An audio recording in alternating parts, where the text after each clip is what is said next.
If you are watching this video, it has been 10 years since I started the Dom2K channel. 10 years on the dot. I almost forgot. July started and I remembered I wanted to react to the very first video that I posted on the channel, and I thought I missed the date actually, but it's on July 8th. And I wanted to go and react to that video I made, which was a couple of days after Kevin Durant decided to be a Golden State Warrior. But at the time I made that video because I made this post right here on my old NBA 2K page. It's defunct now.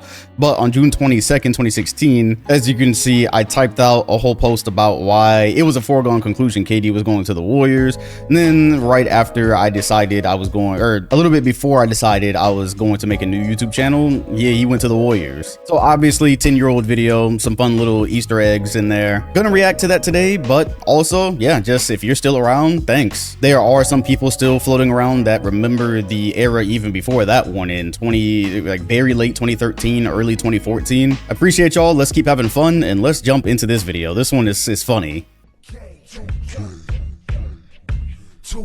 This is crazy. I don't even remember using this as an intro. Well, I do actually. I remember this from my second channel at the time. Well, it was my only channel at the time before this one. And yeah, I was messing with 3D graphics, After Effects, all that stuff.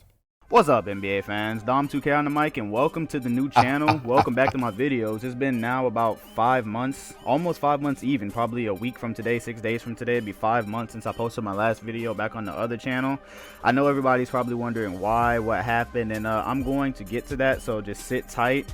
That's probably going to be its own separate video, but for now I just kind of wanted to start off with something easy because we all know what's going on in the NBA world with Kevin Durant. Bro, I always say I never sounded like this in real life. I don't remember ever sounding like this, but I also bring up I was using a Turtle Beach headset. That's how I started, PlayStation headset. So whenever people ask YouTube questions about how to start a channel, what to start with, these days the answer might be a little bit different. Everybody's doing content, bar is probably a little bit higher, but at the time it was just grab whatever you got and just start. I would still recommend that for people who have to do it. Basically broke the internet, broke the world with his move to the Golden State Warriors. There's probably 100 different videos I could probably make about the situation, but the one I wanted to make is why it was such an easy choice for him to choose Golden State as opposed to anywhere else if he was going to leave, because a lot of people didn't know if he would leave OKC. But this topic is specifically going to be about why it was such an easy choice for what team he was going to go to if he did leave, which he did end up leaving. So let's get into that. Alright, so first, to my knowledge, there were 6 teams that he was thinking about going to. The 6 teams we know he did meet with were the Miami Heat, Celtics, Clippers, Spurs, Warriors, and then of course his own team, the Thunder, which he had 2 meetings with. Now, so I remember Miami was the dark horse. There was us with the Celtics. I didn't think he was going to come join Isaiah Thomas and Al Horford. I didn't see how that was too appealing. Oh, the Clippers. I used to put him on the Clippers in the old 2Ks. That when it was Lob City still, I used to just do it for fun. Around a year before this, a year or two. They're so cursed though, they wouldn't have won. San Antonio, that would have been crazy. Obviously though, I'm probably gonna mention Kawhi and how I didn't see that really working. He could have stayed home. What I'm going to try to do is go straight down the line for the teams that was the worst situation for him all the way to what was the best situation for him, and that shouldn't take long because it's pretty obvious when you look at every team. So starting with the Miami Heat. Now, this is a team I heard was a dark horse team to come steal KD. You know, they had Pat Riley, who's an expert businessman, very good salesman, and it's Miami, so you could sell him on that. But when you look at him leaving the Oklahoma City Thunder after 9 or 10 years, he's leaving to win a championship. And there were way too many questions for him to go to the Miami Heat. When you look at the Heat, you don't know if Chris Bosh is ever going to see a basketball court again. To this recording right now, at this hour, we don't even know if Dwayne Wade's going to be in a Miami Heat uniform again. That means Kevin Durant would have had to convince himself to leave Russell Westbrook and the team that was 1 win away from an NBA Finals to basically go play with Hassan Whiteside, and you don't know who else. They still have to fill out the rest of the roster. They still have to get Dwayne Wade to sign back and hope Chris Bosh can play again. Way too many questions there. About the only sell you had was it's Miami. You know, we won championships before, and we might be able to build something around you, but that's just not as appealing as a couple of the other situations I have here. 2 things there. First, it just sticks out to me how great 2K16 still looks. But second, it definitely sticks out to me that Miami is always in the running for somebody regardless regardless of where they are, you hear their name, and it's because it's Miami. That's how it goes. Now, the other option he had was to go to the Celtics, which is my team. I wanted him to come here, but I'm a Celtics fan. I'm a realistic Celtics fan, and I was never one of the people who thought this was going to happen. Now, he could have came here, and we could have had a pretty good thing. We have a lot of assets to trade. We can lure more people. We had Isaiah Thomas, who had a great season last year, and we just signed Al Horford. But I think a lot of people feel like Isaiah Thomas may have overachieved. The guy is not a superstar yet. Al Horford, while being a good big man, KD, Al Horford, and Isaiah Thomas, that's just not enough to win a championship. Might not be enough to beat Cleveland, and definitely not enough to beat the Warriors next year should they make it out of the West. You go to Boston, basically the sell is, yeah, same thing as the Heat. We've won championships before. We built that juggernaut back in 2008. We can put people around you, but still, there's the question of, how is that going to happen? Who are you going to put around me? There's still questions there. So while that's a good situation, that's still no better than OKC, where you could still possibly get back to the NBA Finals. Whereas you go to Boston and you're like, maybe we can, maybe we can't, depending on who we add around you. So next was the Clippers. Okay, I am remembering the Celtics played the Cavs in 2017, the conference finals. Isaiah Thomas, I think, got injured after one game or something. I do all these years later wonder if Boston is healthy, if Isaiah Thomas doesn't get hurt and KD is on that team, they made it to the conference finals. Would they have been good enough to beat Cleveland that year? Probably not. It does make you wonder, though. I know that team got a game off of Cleveland without Isaiah Thomas. Fun thought exercise. Now, this is where it starts to get really good. It goes from okay to really good really fast. You go to the Clippers, and of course, you play with one of the best point guards ever in Chris Paul. You pair up with Blake Griffin and DeAndre Jordan, who, doesn't have a lot of post move, but he's very athletic, good defender, good rebounder. You have a really good team there. I found two cons with them, though. If you're Kevin Durant, you're probably thinking, okay, but last year the Clippers, even before Blake Griffin got hurt, they were underachieving with that juggernaut of a roster they had. And the other thing, if I'm Kevin Durant, I'm thinking about how healthy is Blake Griffin, because I know he tore that quad tendon. I'm not worried about the handbrake because, those things heal pretty easily. But I'm worried about that quad because that's an injury to his leg. He tried to come back at the end of the season, wasn't himself. And they re-aggravated it in the playoffs and had to sit the rest of it out. So that's my question right there is, how is that going to work out? And are we really going to be a championship team? Because you guys did kind of underachieve last year when you had a lot of people. You had Lance Stevenson there, Jamal Crawford, Josh Smith. I mean, you had a squad last year before you had to trade them all away because you couldn't get along. So, but mostly the question is Blake Griffin. How great is he going to be? But that was still a pretty good option for him to go to the Clippers. I think he could have still done that. Then you...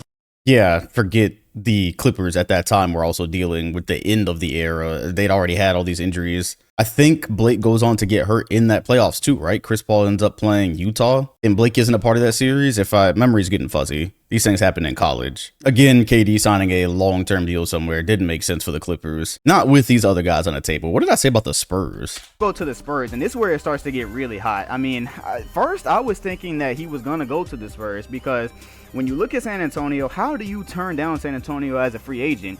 I mean, they've had like 1,000 wins in 20 years with one head coach. So there's so much stability in that organization that you just don't find anywhere else. You could sell them that we're contenders every single year for the last 2 decades. So even if we, go out in the first round or we don't win, we're a contender every single year. They've won 5 championships since 1999. You know how hard some franchises don't win 1 championship in their entire existence, but they've done it 5 times in 20 years. They've had relatively, little moves. They've been able to keep their core together of Tim Duncan, Manu, and Tim Duncan, Manu, and Tony Parker.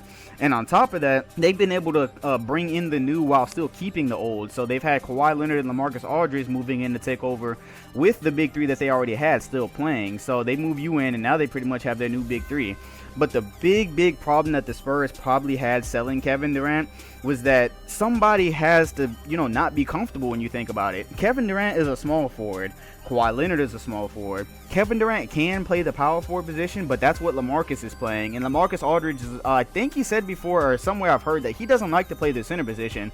So no matter how you swing it, somebody has to play out of position there. Either Kawhi's going to play shooting guard, KD's going to play shooting guard, or he's going to play power forward. And I don't think Kevin Durant really wants to play the power forward position, you know what I mean? Like full time. It's okay to do it sometimes in the game, but I don't think he wants that position full time. I know we say the NBA is getting small, but I don't think it's small enough yet that you have a full-time starting power forward like Kevin Durant. So That was probably the really hard sell there. And then finally, okay, this one likely changes history. I think they immediately win if they add KD that year. That was the 17 season. That's where Kawhi doesn't go down until he gets his ankle took out by Zaza Pachulia. So Kevin Durant, Kawhi on that Spurs team, they win the 17 championship as long as they're healthy. And then if Kawhi does go down, KD and LaMarcus Aldridge and then the Spurs team that they still had, that's still a team with a really good chance in 18. Oh, wow. What? Man, the timeline branch is crazy. This almost happened. The other team that you get to that's not OKC is the Warriors. Now, first of all, before I go to the Warriors, I'm going to talk about OKC because I just feel like, whatever. I'm just going to talk about them first. The Thunder, they had a good pitch to keep him. You know, you've got Russell Westbrook, who is one of the greatest players to ever touch a basketball. Gives 100% every night. And it's very easy to tell them, you guys are only one player away from a championship. See, it seems ever since they traded James Harden, they've had a hard time finding that one player. But Kevin Durant and Westbrook, they only needed one more guy, whoever that might have been, whoever they might have been able to bring in. They were one win away from, they had the Golden State Warriors, 73 win Golden State Warriors down 3-1. Could have easily made the championship and maybe could have won it. I don't know if they would have beat Cleveland, but the fact is they were so close. The simple pitch was, where else are you going to go and have something better than this? Because everywhere else you go is going to be a question.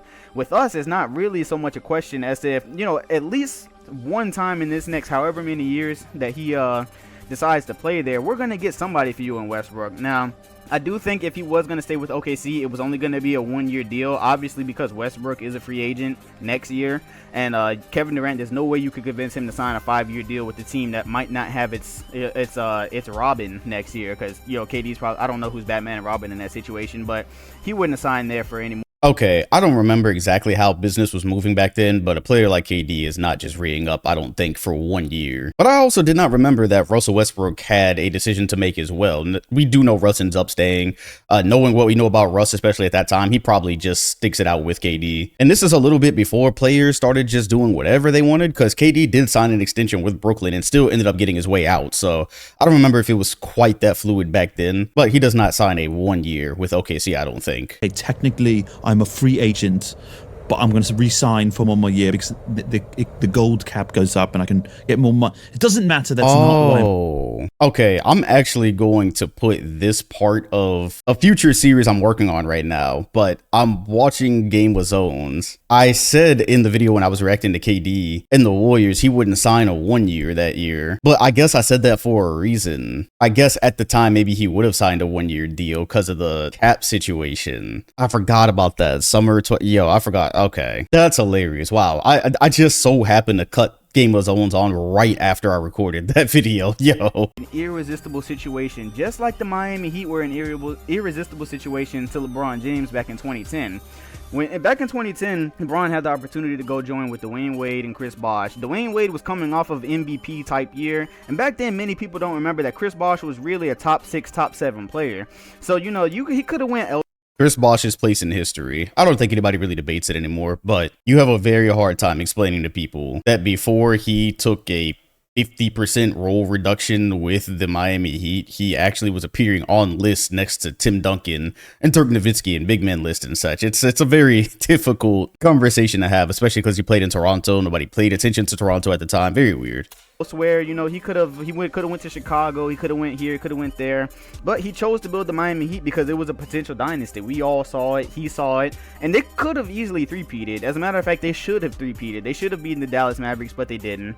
When you look at the Golden State Warriors, if you're Kevin Durant, it's either the Warriors or nobody else on this list. It's either the Warriors or OKC. There was no way he was ever going to go anywhere else, because if you listen to this video, I gave you cons for every other team.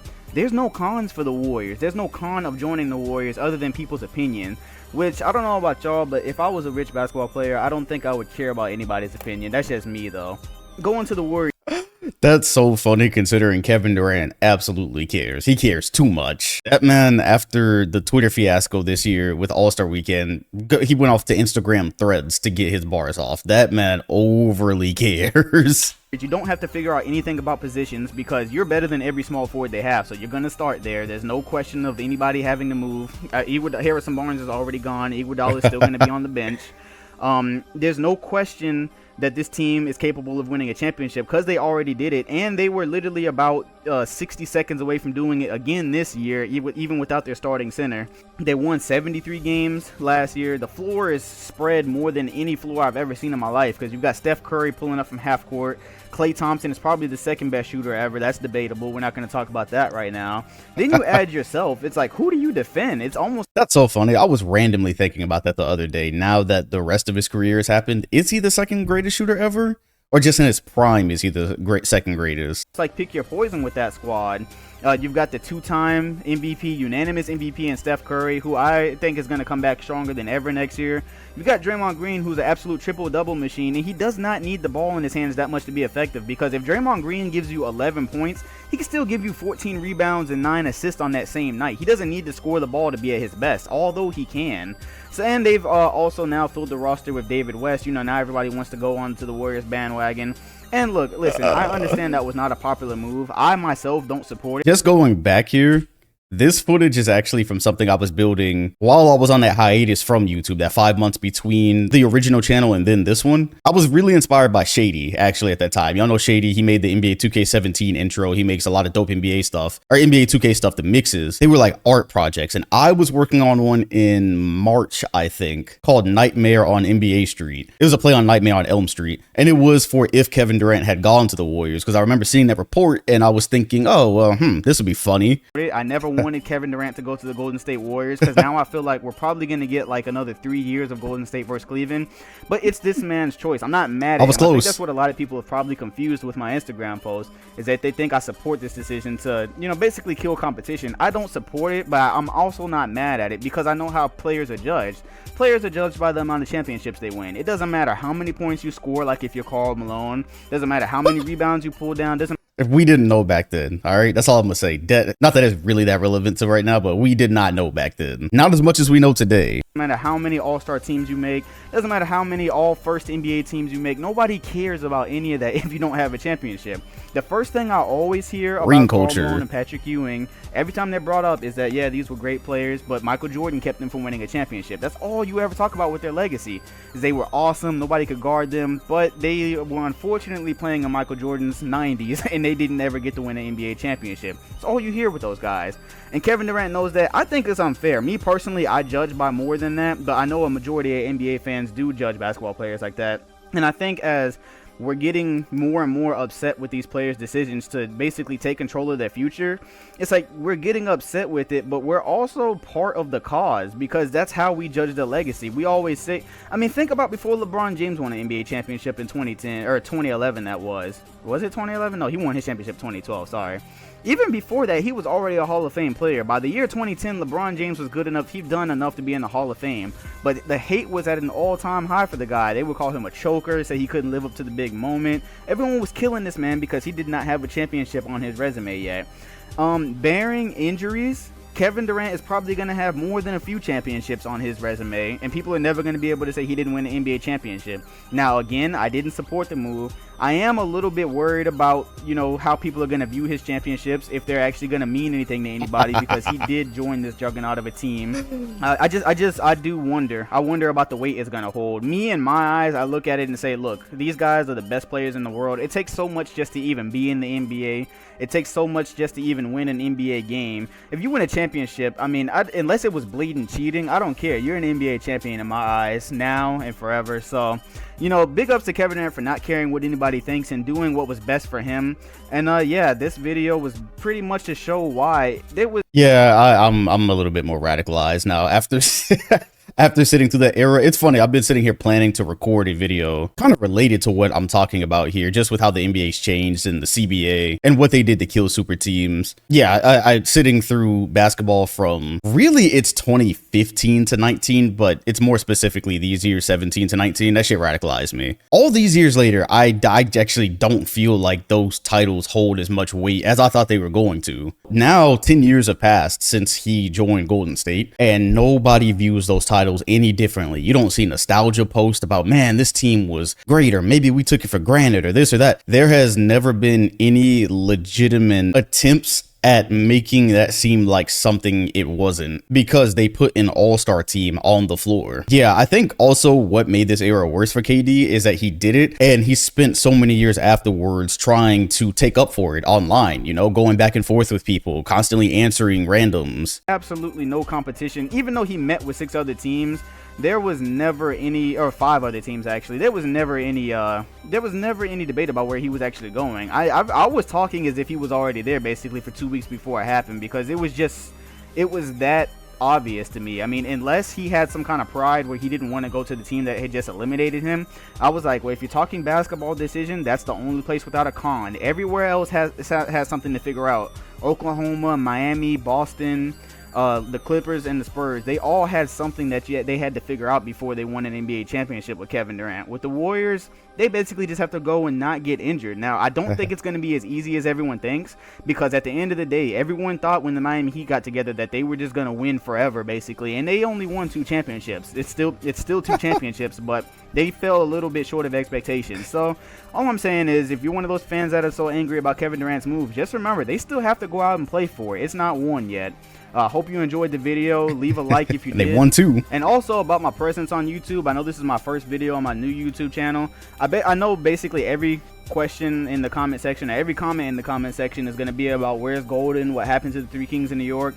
I'm going to make a video eventually explaining about what happened to my presence on YouTube for this last 5 months. For now, I ask that if you showed up to this video, you obviously wanted to hear what I had to say. You obviously wanted to see me back here again. So I ask that you please just allow me to enjoy making videos for a little while again. You know, I'm starting off slow with something I hadn't really done before. Just allow me to enjoy to create content for a little while, and I will get back to you guys on where I've been, my whereabouts for a long time, because, you know, I didn't handle the situation the best. I didn't handle my disappearance the best as I could have, but you know, just give me a little while to get back in the swing of things, and we'll pick up where we left off as far as great content creation. So again, hope you enjoyed the video. Hit the like button if you did, and I'll be back with more content pretty soon. Oh man, what end screen did I use? Did I have my end screen?